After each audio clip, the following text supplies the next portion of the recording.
Chapitre 13. Jésus, notre tout. Jésus est d'abord notre rédemption. Sa mort nous a délivrés du péché, si bien que désormais, il ne reste plus aucun sujet de condamnation pour ceux qui sont en lui. Évidemment, le danger de péché existe encore car notre nature a gardé ses tendances perverses. Mais ces tendances elles-mêmes ne demeurent en nous que pour nous fournir une occasion de victoire et un sujet de mérite. Jésus au calvaire nous a acquis des grâces surabondantes pour les combattre avec succès. Il a vaincu le péché pour que nous puissions le vaincre à notre tour.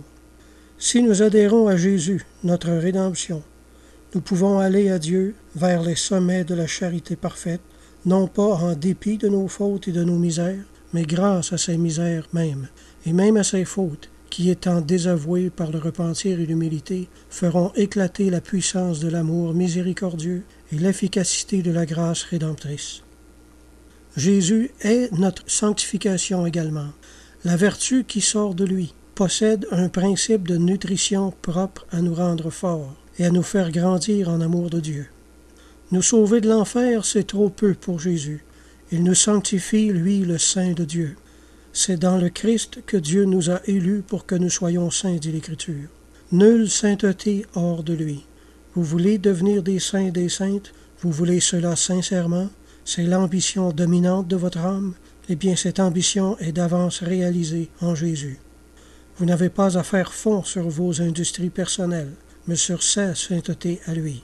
Personne, dit l'apôtre, ne peut poser un autre fondement que celui qui est déjà posé, savoir Jésus-Christ.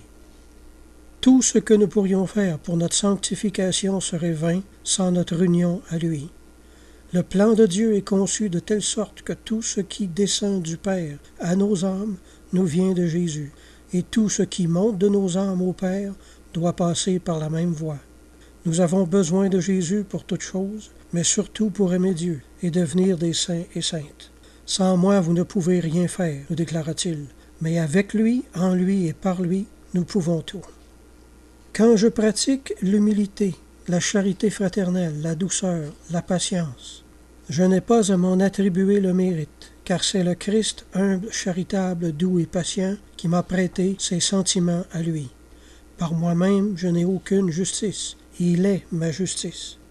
Être juste à l'égard de Dieu, c'est lui rendre ce qui lui appartient, et ne rien s'accaparer de la gloire qui lui est due.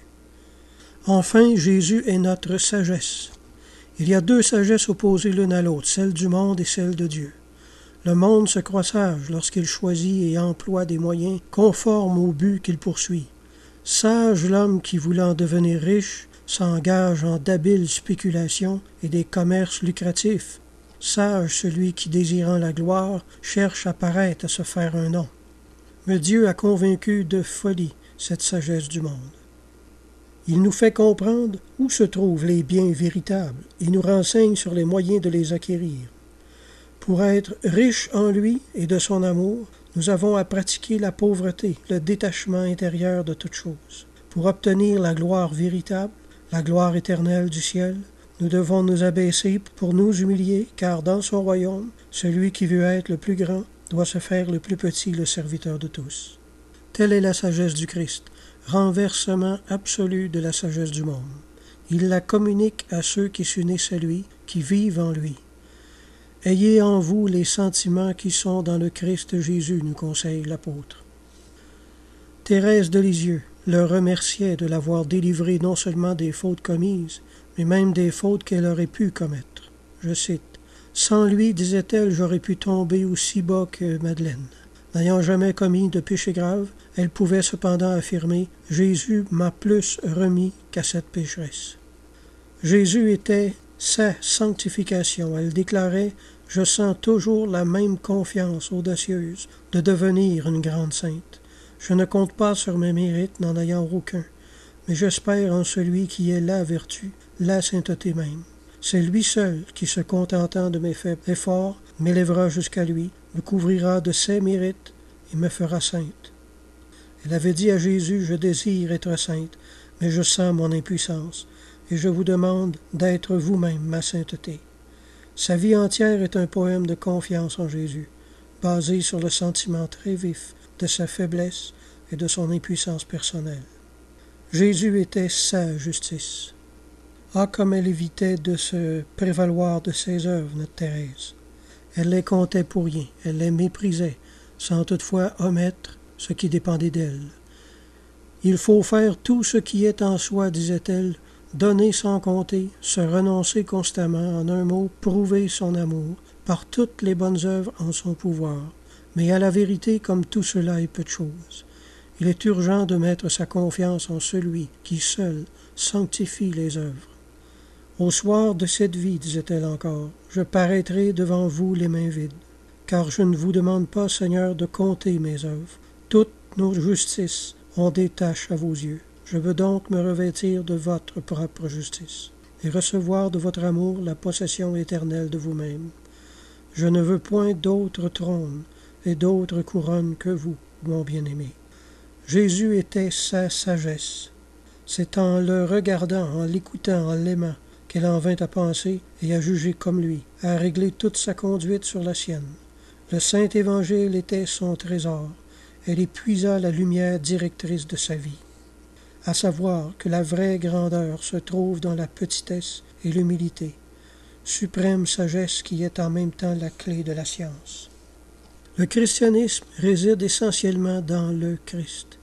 Il est moins une doctrine que sa personne. C'est Maurice Zundel qui a dit ça. Le service d'amour, ce n'est pas quelque chose, mais quelqu'un. Ce n'est pas tant une morale à pratiquer qu'une personne à aimer, qu'un Jésus à vivre. La sainteté est à base d'amour, et l'amour, pour aller jusqu'à l'héroïsme, doit s'adresser à un être personnel et vivant. Jésus est le don de Dieu à nos âmes, don absolument gratuit. Par la grâce, Jésus est notre propriété inaliénable. Tout ce qu'il est, tout ce qu'il a, nous appartient. Ses perfections, ses états, ses mystères, ses mérites sont à nous. Tous les biens terrestres peuvent nous être ravis par la maladie, par des revers de fortune, par les voleurs, enfin par la mort.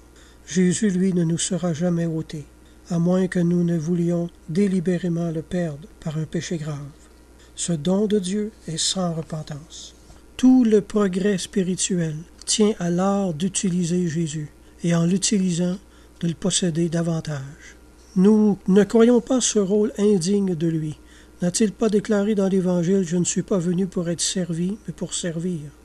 Saint Bernard a exprimé cette délicieuse vérité avec une confiante audace. « Vous êtes tout à moi, ô mon Jésus, tout livré à mon usage. » S'il nous fallait remonter 20 siècles en arrière pour trouver l'objet de notre amour, que nous serions malheureux.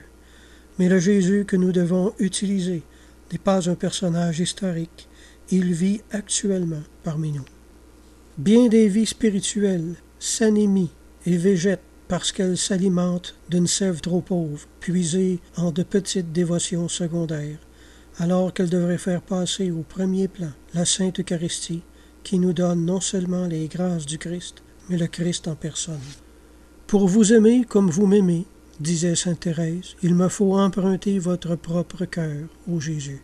Alors seulement je trouve le repos.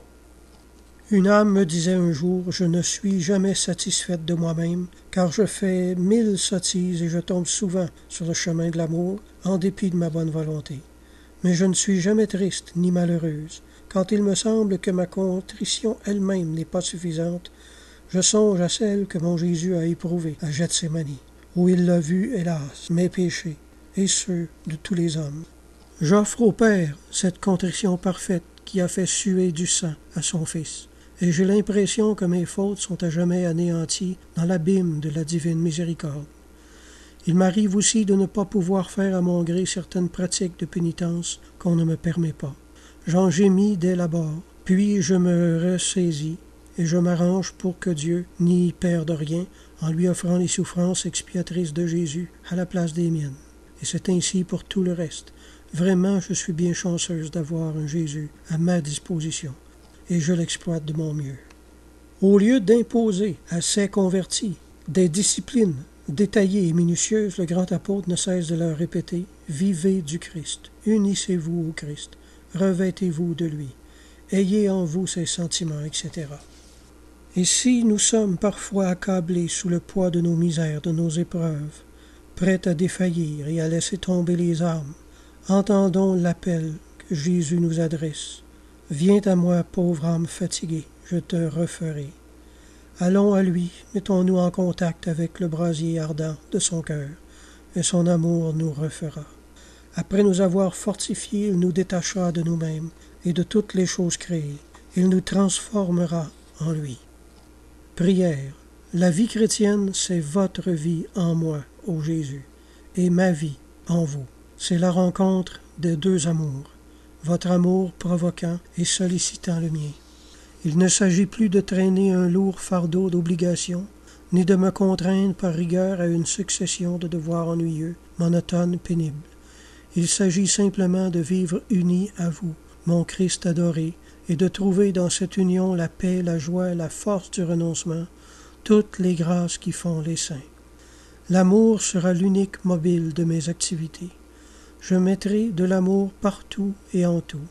Prier, travailler, me reposer, rendre service, prendre mes repas et mes distractions nécessaires, faire de l'apostolat, pratiquer la mortification, la patience, la douceur, tout cela deviendra pour moi faire de l'amour. Car on ne monte jamais seul vers vous. L'unité de votre corps mystique entraîne une solidarité imbrisable entre les membres qui le composent. Si donc votre amour me purifie, m'embrase et inspire toute ma conduite, votre sainte Église en ressentira les effets bienfaisants. Encore une fois, mon Jésus, faites donc que je vous aime ardemment, passionnément, comme les saints. Cette prière, elle ne vient pas de moi. C'est l'Esprit divin, votre Esprit, qui la formule en moi par des gémissements ineffables. Si je vous aime, c'en sera fini de mes lâchetés à votre service. L'amour me portera à des sacrifices cachés que personne ne saura, mais que vous connaîtrez, vous, mon Jésus, et que vous paierez par un surcroît d'amour.